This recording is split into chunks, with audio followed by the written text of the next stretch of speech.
Hi there, it's Catherine, your lawyer friend and guide, and this is the #1 podcast for legal careers in Japan. Hi everyone, and welcome back to Lawyer on Air. Today's guest is someone whose story made me pause more than once while recording because she is deeply human. Maya Ito is a partner at Nishimura Asahi, one of Japan's leading law firms, specializing in cross-border project finance. She joins me as guest number 99 on this podcast. Maya was told early in her career, "I thought you didn't want to be a partner." Well, in this conversation, Maya shares how those words landed with her and how they did not define her. She also speaks candidly about a profound personal loss that permanently reshaped how she approaches every single day of her life. And she explains the Japanese philosophy that guides how she serves her clients and leads her team. Along the way, Maya also helps bust a few myths about what life as a Big Four partner really looks like. So be prepared to throw away some of those assumptions you might have about big law life. This is a conversation about ambition. It's about leadership without regret, and it's about building a big law career that actually fits the life that you want to live. If you've ever wondered how senior partners really got there, or whether there's only one acceptable path to the top, I think you'll find a lot to reflect on here. So grab your headphones, settle in, and let me introduce you to Maya Ito.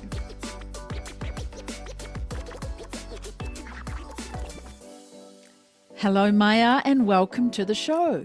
Hello. So good to have you here.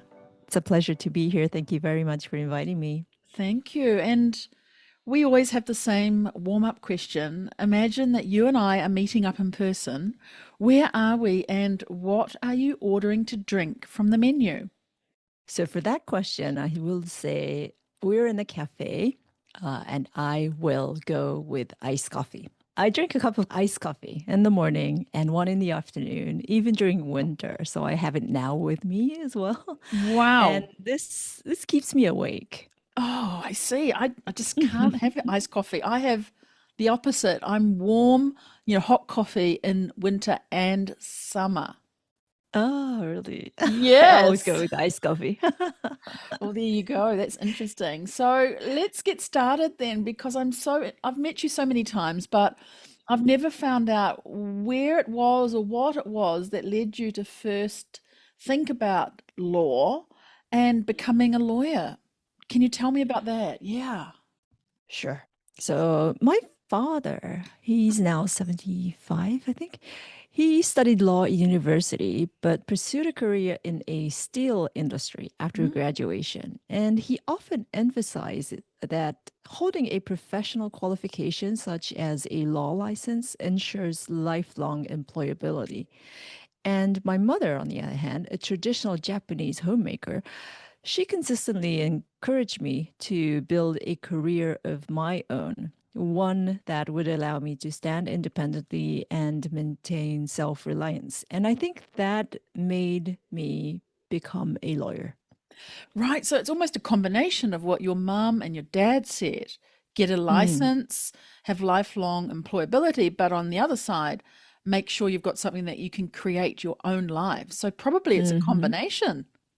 I think so too. Yes, Wow, definitely. right. And so there's different universities to study at in Japan. So what was it that drew you towards Keio University in particular? Mm. So before Keio University, I attended Keio Shonan Fujisawa High School, which was a newly established institution where my class was the only cohort enrolled. Oh, And wow. after graduation, nearly all students matriculate to Keio University. And because my family lived in Saitama, which is far from Keio Shonan Fujisawa High School, which is in Kanagawa, I was able to live alone in a small apartment in Yokohama. So, this independence gave me considerable freedom, and I enjoyed an active social life with my friends, even Oh, in high school. So, after 3 years amazing. of Yes. complete autonomy, I realized that if I did not begin studying seriously, I might never have the opportunity to do so. So, this realization inspired me to pursue law with determination and commit to preparing for the bar examination. Wow. Oh, amazing. Okay. I have not heard that as an as a reason for studying law Funny. before, but there you go. To get serious. To get Yeah. serious. Amazing. Was there some specific point in time then that you thought, "Oh, yeah, I made the right decision. I've got serious doing law. This is the path for me." Well, so although I did not have a particular mentor at KU University, many senior students attempt the bar exam because I think many of the university students come from high schools related to KO, and several succeeded before graduating. And those who passed seemed to enjoy life more than ever. And witnessing their success greatly motivated me to become a lawyer. Oh, I see. How were they enjoying life? What does that mean? What did you see them doing? So we go to part-time jobs while we were students to earn some little money to spend in our private life. Mm. And if you pass the bar exam, you had this high-rated part-time jobs. Oh, really? Yeah, right. In prep schools for bar exams. So that kind of made your life very, Ah, very, rich rich. Yes. compared to other students. So I Right. think that was particularly really attractive for a student like me. So you mean you were teaching the people who were coming through the prep school? Uh-huh, uh-huh. Oh, I Yeah. So see. I was teaching, and I was also drafting prep school exams for bars. And I think that's where my husband, who is also doing the same job. Oh, I see. That's interesting. Did you ever, though, at that time imagine yourself being where you are now in a big four Japanese firm as a partner? Or was that something that just came and evolved over time? So initially, I had no intention of joining Nishimura. And Mm, instead, I began my career at a mid-sized law firm, which was called Asahi Law Firm back then. yes, yeah. And this Asahi law firm, I greatly appreciate the warm and collegial atmosphere fostered by its lawyers. And although I visited Nishimura at the time, most of its lawyers were exceptionally accomplished graduates of University of Tokyo with top Mm. academic credentials, which made the firm feel really highly competitive. So that's why I didn't ever imagine becoming a partner at a big Japanese law firm. Oh, I see. But here you are. And so let's find out a little bit more about that pathway. What was it like in those first years? It was quite competitive. Does something stand out as a memory for you from those days? I joined, as I said, I joined Asahi Law Firm, a firm known Mm. for its family-like atmosphere, and I spent 3 years there. And I began my career working on capital markets and M&A transactions. And I thoroughly enjoyed my time as a junior lawyer there. I worked day and night, just as the associates those days did. They also do now, but so although the days were so tense, it was full of learning, and I just enjoyed it. And after that, just days after my last days at work, before departing for New York to pursue my LLM, I received the shocking news that Asahi would merge with Nishimura on a Nikkei newspaper, which was shocking. The announcement was completely unexpected, but I decided to go to the LLM anyways. Oh, so you only found out in the newspaper. Yeah, it was a Oh, shocking news for us. oh my goodness. Was that a leak of the news in advance, or was it actually the announcement? I think it was the formal announcement. Oh, Mm. oh dear. I guess things have improved in communication since then, but Yeah. oh, I would be shocked just like you. And also, you're talking now about this point in your life where you're heading off to the United States. Hmm. And so it must have been a bit of a challenge at that point to think, should I go? Should I stay? I'm going to go. And you did. You took off to the States to do an LLM. Yes, I did. Back then, as a Japanese lawyer, it was customary to study abroad after several years of practice in Japan. I would Mm. say like 3 or 4 years. And pursuing an LLM was considered a reward of the hard work done as an associate. And therefore was little pressure to achieve top grades or concern about future career prospects. And this contrasted sharply with students from other countries, particularly China and India, who were really extremely focused on excelling academically and probably distinguishing themselves to secure positions in the competitive New York legal market. And I strongly remember that observing their determination, I often thought that Japan as a nation might soon fall behind economically. And that was in 2006. So fast forward Mm. to 2025 now.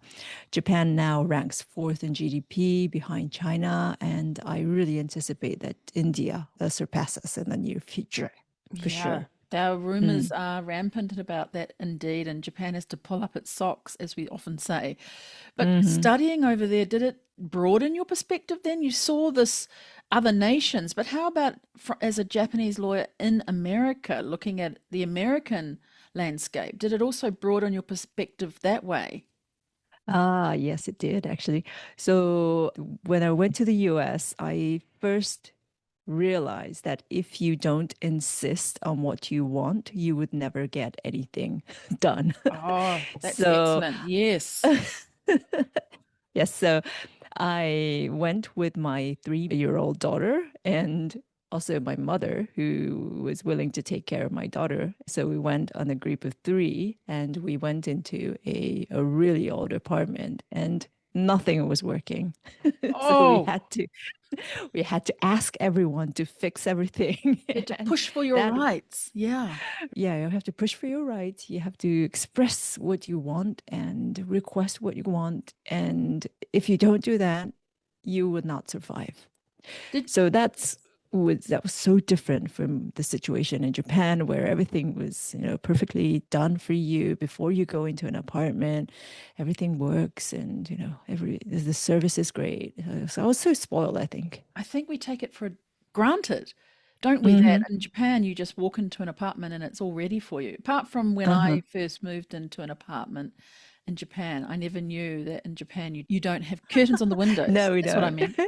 And so I did not know that, and therefore I had no curtains the first night, and I Oh, hung up a yukata upside down, pegged it to the rail, and that was my curtain for the first night. There you go. You learn nice. lots of things in new countries. But did you also do somewhere along the line working in a project finance team with a Japanese mega bank? Is that after your LLM or at the same time? Where was that? Where did that come into your That was after career? my LLM. Oh, right. So tell us about that. You came back. So, because I took my 3-month-old daughter to New York to pursue my LLM, and I left my husband and my father behind in Japan, I decided to return earlier than others who stayed for an additional year working at law firms in New York. Ah, And I still had a year before returning to the firm. And fortunately, a request came from one of the mega banks to take on a secondee lawyer, and I decided to accept. This was not a secondment to a legal division, but to a cross border project finance division, which sounded very exciting at the time. mm.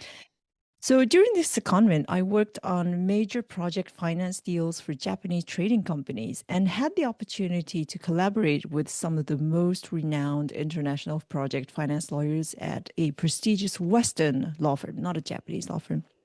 And Wow. that was an eye opening experience for me because all the partners involved in these mega deals acted as deal leaders rather than mere legal supporters.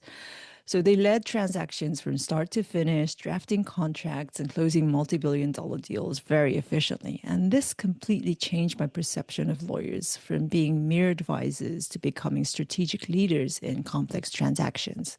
Ah, that's a big difference, isn't it? To being one part of the cog in the machine to actually running the machine and making sure every part works. Hmm. Incredible. Hmm. So that would have set you up in a different way of thinking about how you can approach your work as a lawyer. Hmm. Yeah, it did. Yeah, Wow, it did. what a gift. Because sometimes you'd think coming back earlier from an LLM program might be at a disadvantage, but you got this amazing opportunity to do something quite different, not being in a legal team and a cross-border team. How exciting.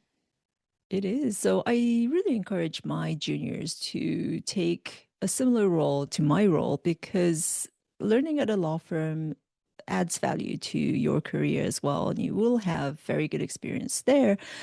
But if you compare it with becoming one member of your potential clients, I think that adds more value rather than being a lawyer because you do have 1 year of freedom and you can do whatever you want. I think it's more Mm, valuable to be in a client's position, be in client's shoes, and learn about what clients are doing and what clients think when they assign work to lawyers. I think that's a very good absolutely. experience.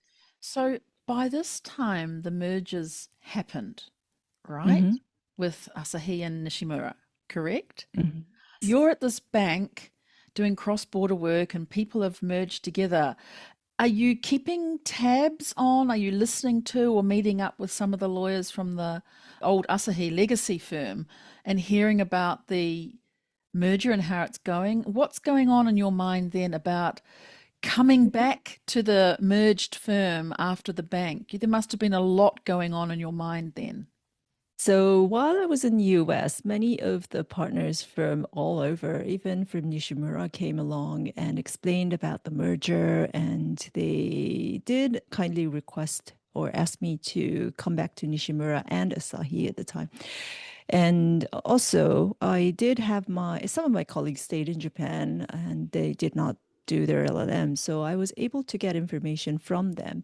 And it did seem like things are working well Hmm. and the merger itself was going smoothly. So I thought, why don't I take a chance at a challenging law firm now, Nishimura Asahi, and not just think of exiting Nishimura because it seemed like a very competitive atmosphere. Yeah, and I think nowadays nobody thinks any differently to the firm being the firm as it is now rather than That's true. two mergers. And I think we forget, and you've kindly reminded us that it was actually a partnership of two firms coming together.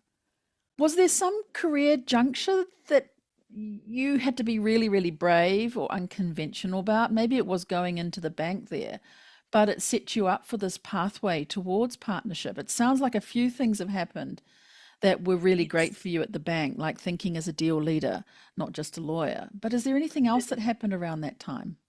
I became a partner in 2016, and that was a time when it was still so uncommon for female lawyers, particularly those with children, to attain partnership at large law firms.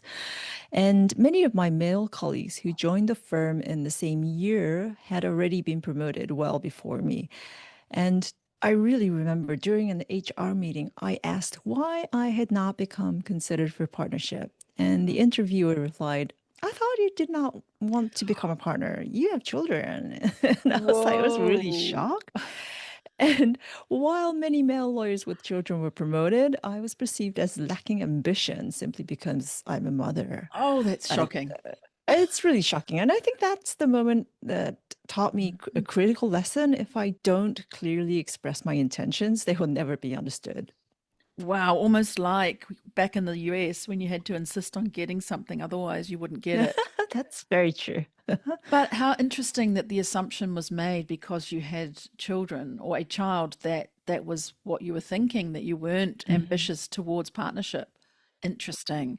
Wow. I mean, now you're leading cross-border project finance. You're also in renewable energy sector and infrastructure. What do you love most about this? It's extremely highly technical and international field. What do you love? I take great satisfaction in contributing to making society a better place. It sounds really big, but for example, when working on a wind energy project, I feel that I'm actively participating in the energy transition, helping reduce CO2 emissions. And I think it does really help support future generations. Wonderful. And you've also advised on major renewable energy and BESS, is it BESS projects as well? Yes, What, battery energy storage. Uh-huh. thank you, battery energy and storage solutions. What kinds of trends or shifts are you seeing there that I think lawyers who are in this sector or want to get into this sector are needing to prepare for? I think we must remain highly attentive to shifts in government policy. For example, our focus was strongly on renewable energy, especially for solar power projects, until Prime Minister Takaichi assumed office recently. After her appointment, the landscape began to change. She announced plans to impose greater restrictions on solar power projects while promoting geothermal energy. So these developments underscore the need to stay agile and prepared for such policy changes. It's really interesting. I was at a conference very recently, and there were a lot of young generation leaders there. And one of the questions that was asked is what should young gen leaders prepare for in the future, especially around technology? And the answer there, it sounds a bit similar to you, is that technology is going to always be there. Young Mhm. generation has to prepare for social changes, things that are trends in the market, things that are going to change the social environment or fabric. And it feels to me like that's very similar to what you're saying, as being aware of the changes in So policy too. and trends, right? Because it's always going to happen. So what is going to happen is what you need to think about. So tell us about life as a partner. What does a typical workday or week look for you now as a partner at Hmm. Nishimura Asahi? So a typical workday, let's see. So I wake up at 6 a.m. to Mm. prepare a lunchbox for my high school sophomore son. You can't believe it. It's a typical Japanese school. And after sending off my husband and two children, I arrive at the office around 8:30 a.m. Mm. And most of my meetings are now online, thank God. And I typically attend 3 to 4 meetings a day while also catching up on pending documentation work. And I try to leave the office around 7 p.m. These days and stop by for grocery shopping and return Right. home to prepare dinner for the You family. do dinner too. Yes, I do. And my family has dinner at around 9 p.m. And after dinner, I try to process emails that have piled up and finally go to bed around midnight. Whoa, that's a big day. Is It there is. any non-negotiable for you that keeps you grounded or performing at this high level? Those are long days and you're doing a lot there. Is there something that you just never miss that's always part of your day? Ending the day with a good night's sleep. That's Yeah, well, yes, they have said scientifically that sleep is the key to being on top of everything. Yes, it is. But it's difficult to get a good night's sleep with two dogs with me, though. Two dogs and two children, right? And But you're, the children are big. They're 19 and 17 now, so they can live on their own. But with yes, two dogs, I they're looking for it's really attention. difficult to get a good night's. So, as a partner in a firm, what are the things that are most misunderstood? A lot of people make big assumptions about what it's like being a partner in a big four Japanese firm. Can you bust some of these myths that maybe there's a myth that you've heard or we've all talked about that you're saying, "Mm-mm, it's not like that." So people say that if you're a partner in a big Japanese law firm, you cannot spend time with your family. But as I explained in my daily typical workday life, you do have time to spend with your family. And I think that's really misunderstood in this market. So I try to tell, when I do recruiting, I try to tell the candidates that once you become a partner, I think you are very free to fix your time and fix your schedule so that you can work also for your family as well. So I think that's the largest misunderstood point I see. about the life of a partner. Yeah, do you let your clients know quite openly that you're about to head home and you'll be back online later, or do you keep that kind of privately but make it look seamless? I try to make it look seamless so that they Hmm. won't be worried about whether I am taking care of their work. Right. So as long as it's done, they don't need to know exactly where you are. That makes a lot of I sense. think that's true. Yeah. Well, I guess too, many listeners here are very curious about what it takes to actually be someone like you leading. You know, you are now a deal leader in a large firm like yours. There's some habits or mindset or some qualities that you think are really, really important to keep in mind. that being somewhat indifferent in a good way is key to sustaining a long career at a large law firm. Tell us more. Yeah. So you often receive various opinions from outsiders, and if you take all of them seriously, it can damage your mental health. And frankly, it is possible. So I think it's important to let some things pass and not dwell on everything. You're also very deeply involved in D&I initiatives, and you've organized many seminars on the topic. I've seen your name in various places. What's sparked this passion for you, D&I? I think my journey to partnership that I mentioned earlier crystallized a deep commitment to DEI with a particular focus on gender equity. I try to strive to build environments in which women not only enter the profession, but excel, lead, and shape the future. Right. Are there any gaps that you see in bringing women into leadership roles, particularly in Japanese law firms?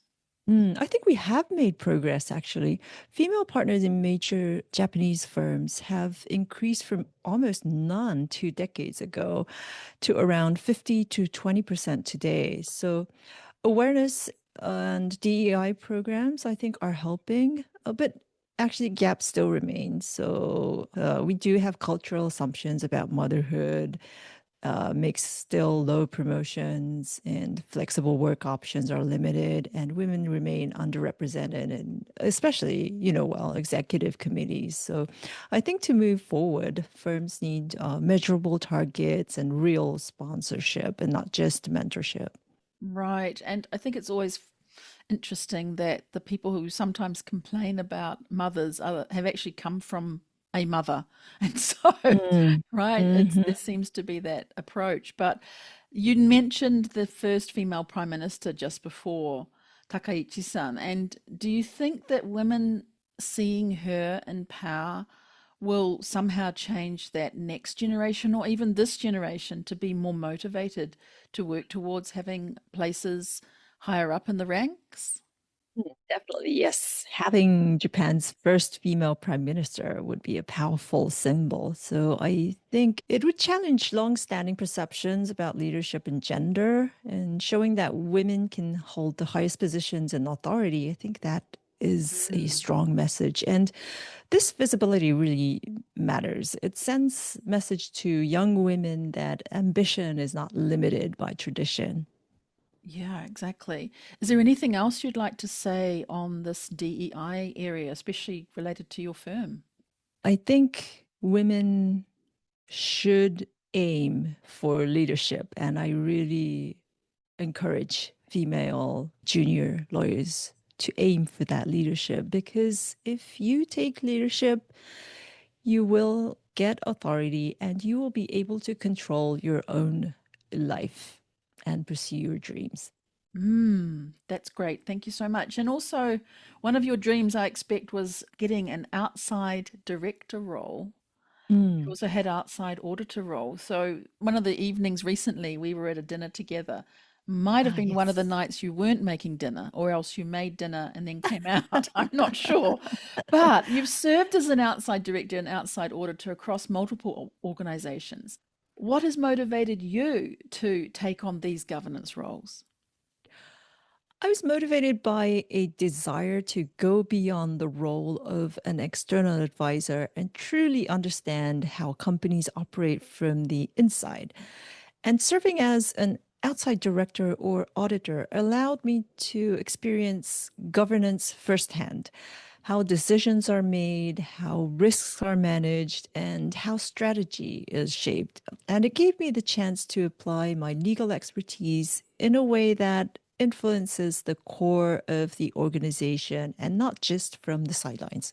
Sure. And would you say that boardroom work has conversely enriched you as a lawyer and your perspectives?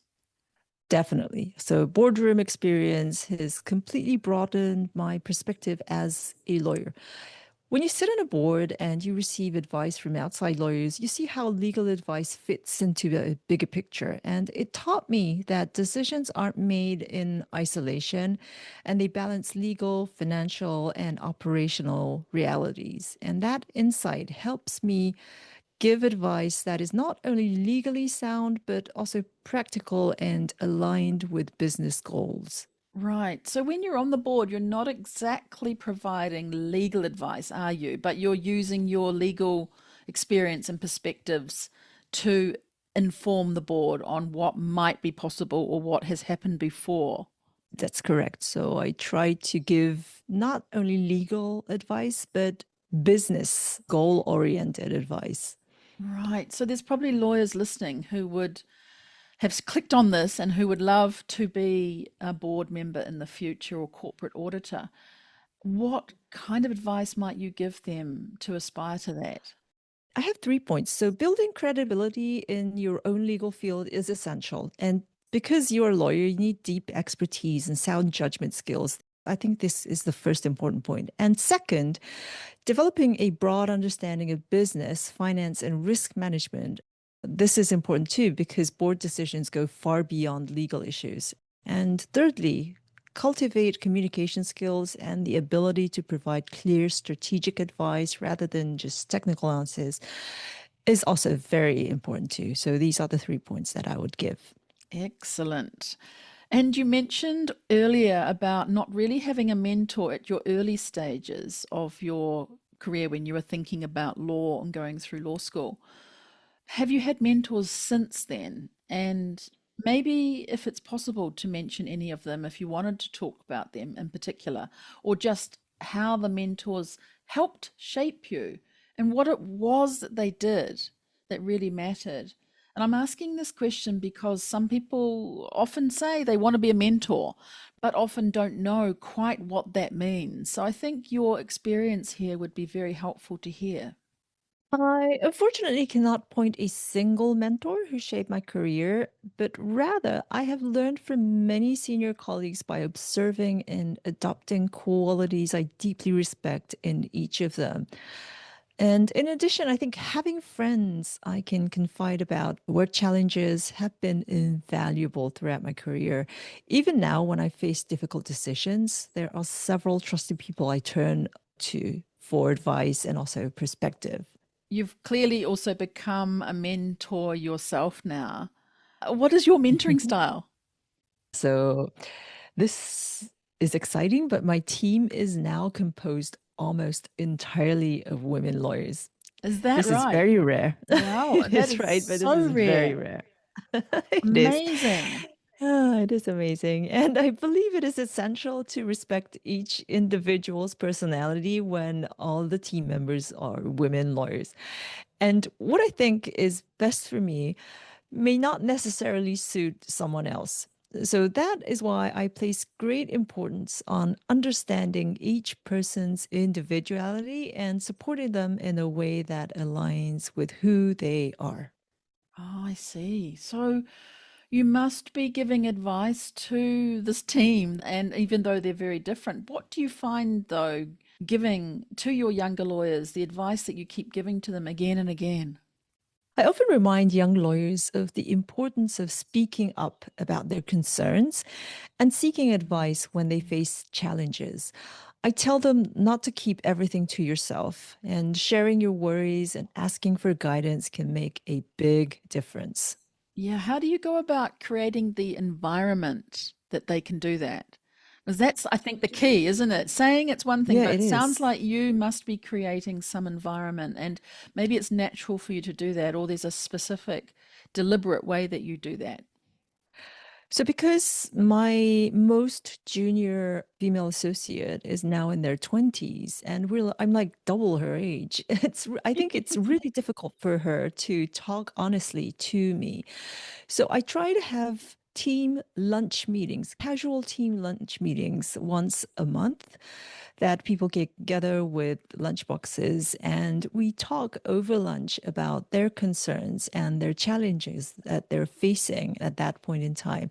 And so that people can understand what your worries are and what your life stage is currently in and, all the challenges. And I think I try to make the environment casual so that people can talk freely and people can understand what others are facing and what other individuals are worried about and try to make up an environment for free speech. They don't feel alone. They feel also comforted that others are going through the same thing, or that someone says something that they were also worried about. So it sort of breaks the ice a little bit that way too. It does. Yeah, I noticed that lunch also breaks the ice too. Yeah, and often it's a good place because people are at work. They have to take their lunch break, and it Mhm. makes them take their lunch break, but also it's not evening, which can go into family life and also can involve drinking, and not everybody else drinks, Ah, right? So that is very true. lunch is a great place. Uh-huh. So when I was a junior lawyer, I used to go to all these nomikais because 99% were male lawyers. So they love to take juniors out to drinking after work, which was like 10 p.m. in the evening back then. And all through the night, they try to kind of drink through. And by Oh, the time it finishes, it was like 5 a.m. in the morning. And you have to be at the office before 9, oh dear. which was a nightmare. It's a But nightmare. Mm. yeah, it's a nightmare. But I guess the male lawyers enjoyed it very much. But now we have all sorts of female lawyers, like the people who have families and also people who are married, people who have to take care of their mothers and fathers.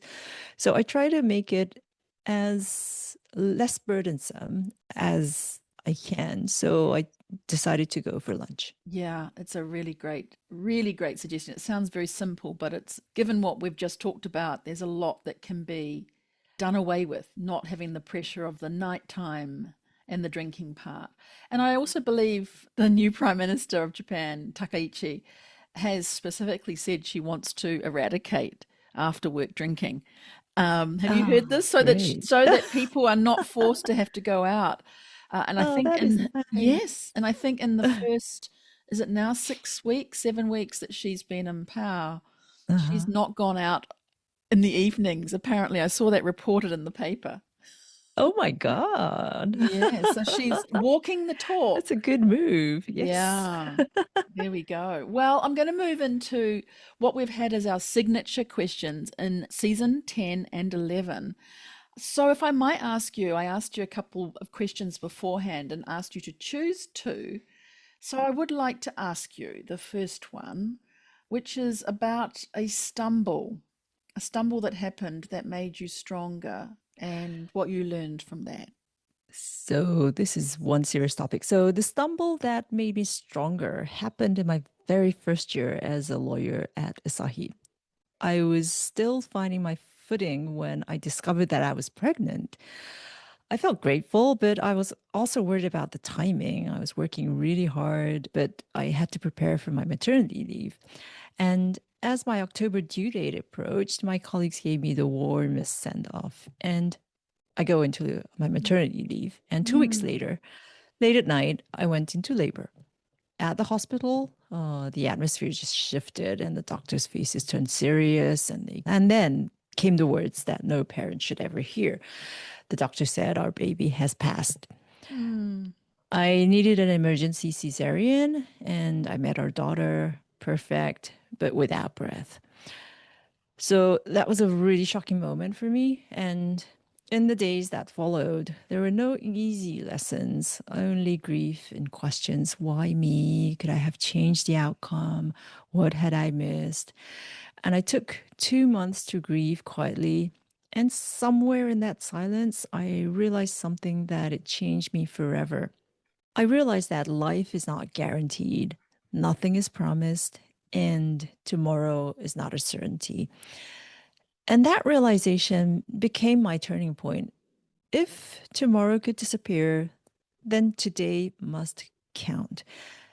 And from then on, I approach my work differently. I bring urgency to my work, but always anchor it in humanity. And I lead with empathy, especially for clients who come to us in their most uncertain moments. And more than 20 years later, that compass hasn't faded. The loss is part of my story, but it's not the end of it. I try to question myself every day. Did today matter? And it gave me the commitment to answer that question through my work and through my life with a clear yes. So that's my story. Well, it's incredible, and I don't know how you managed to tell the story today. It's something I've never heard anybody mention openly ever in Mm. Japan at all. I So, think it's difficult to yes, show your. yes.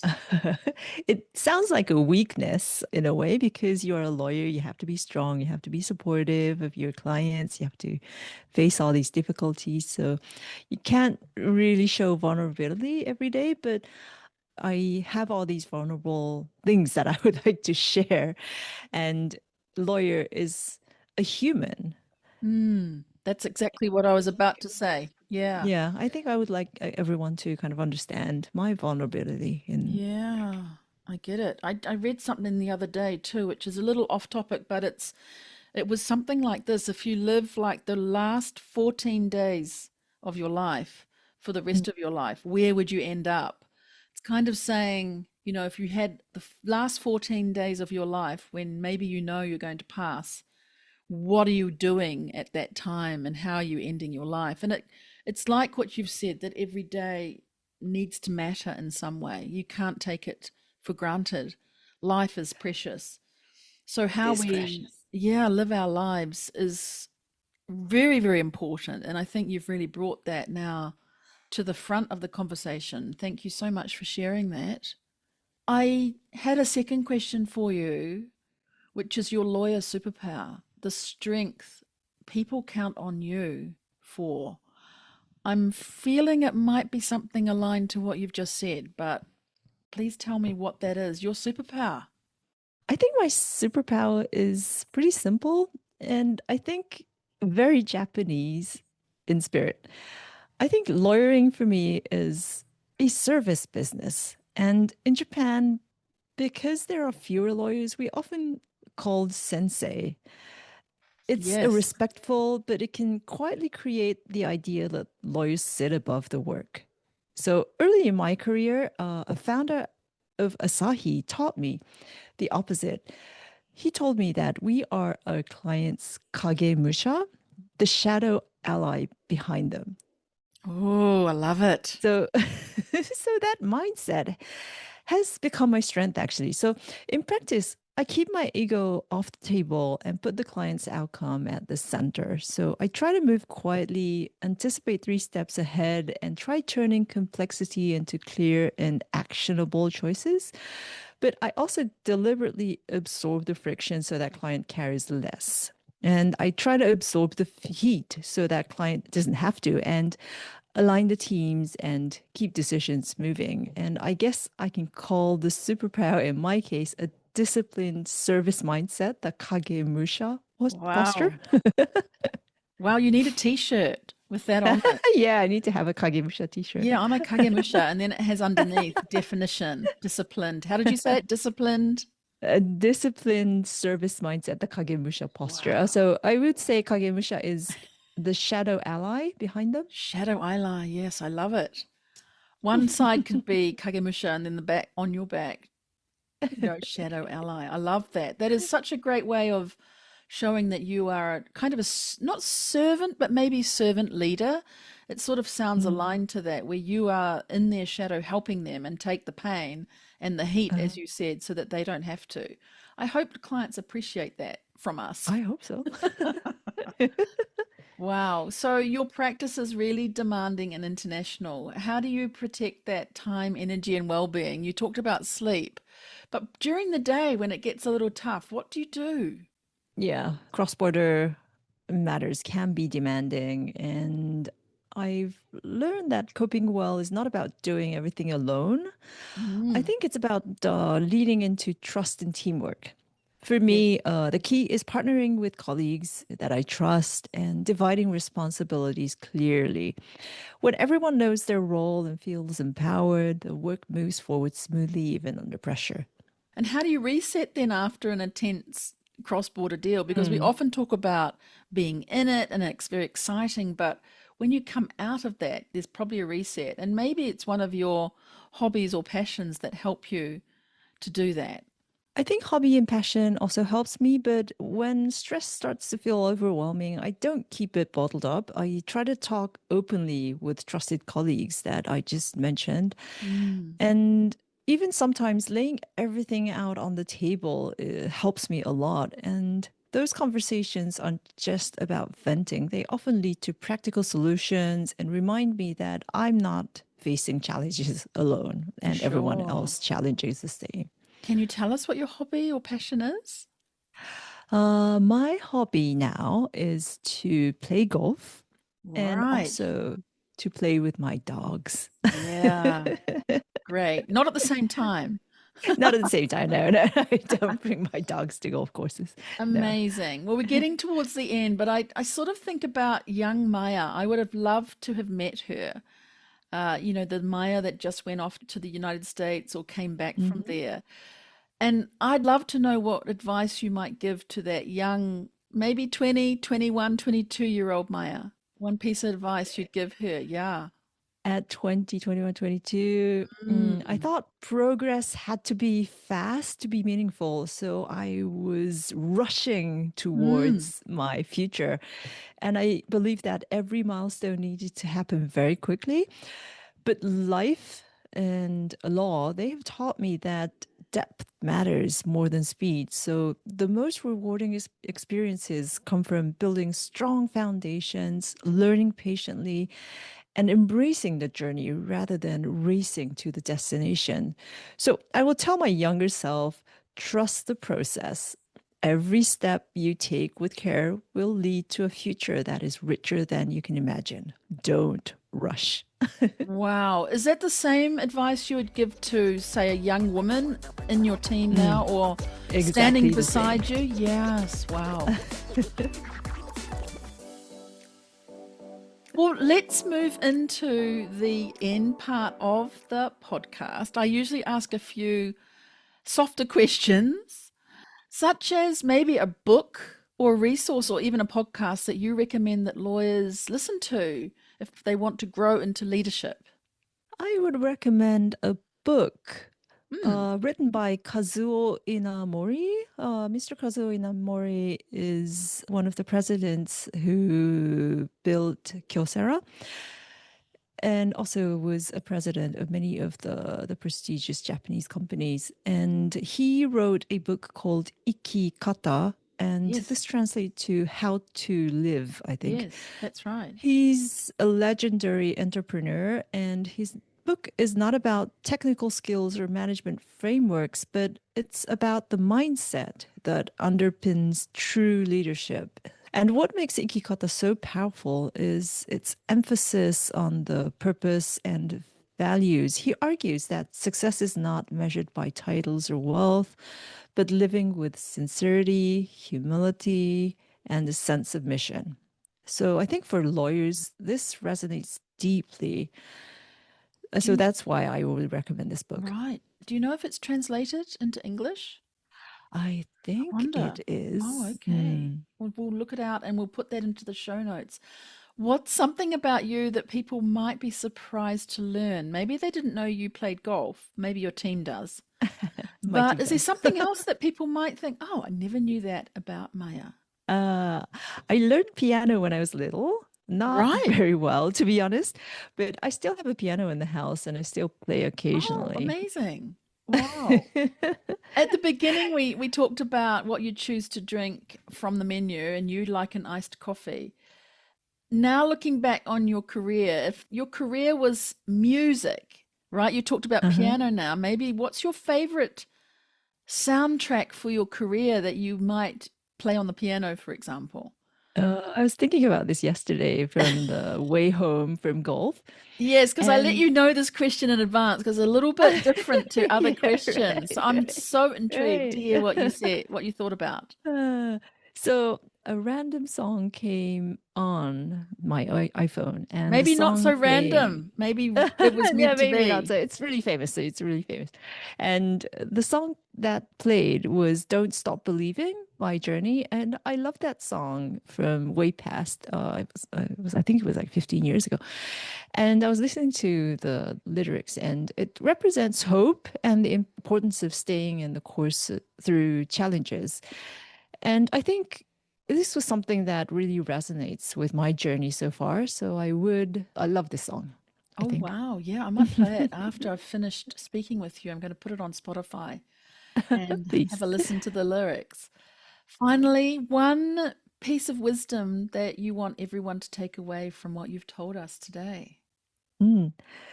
Live each day so you have no regrets. Mm, that's brilliant. And can I ask you one more cheeky question? Yeah, please do. Let's see how we go.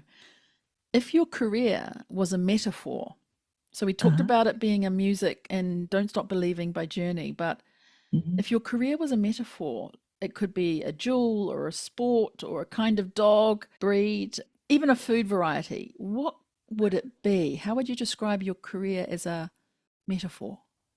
Probably a game of golf because you have to be very serious. So you have to focus on details and you Mm. have to make the progress so that each shot is planned and is accurate.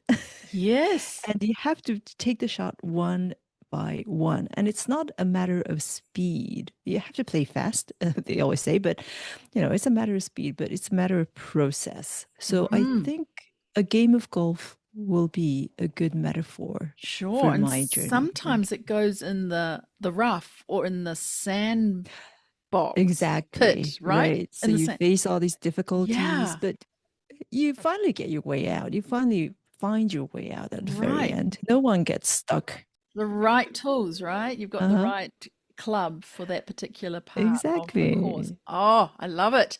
What a perfect one for you too, because you play golf. Well, Maya, we have reached the end of our chat today. Thank you so much for joining me on Lawyer on Air. It's been an absolute pleasure. I hope you enjoyed My pleasure yourself. too. I enjoyed it very much. Thank you for Great. giving me this opportunity. It's Thank lovely. you. Thank you. Before we finish up, is there a place where listeners can reach out to you if they connect with you, maybe LinkedIn or your website? Oh, please reach me through LinkedIn. I do have a LinkedIn web page of mine, so please contact Send a me message. anytime. I'll be happy to Fantastic. receive messages. Good. We'll put a link to your LinkedIn page on our show notes later.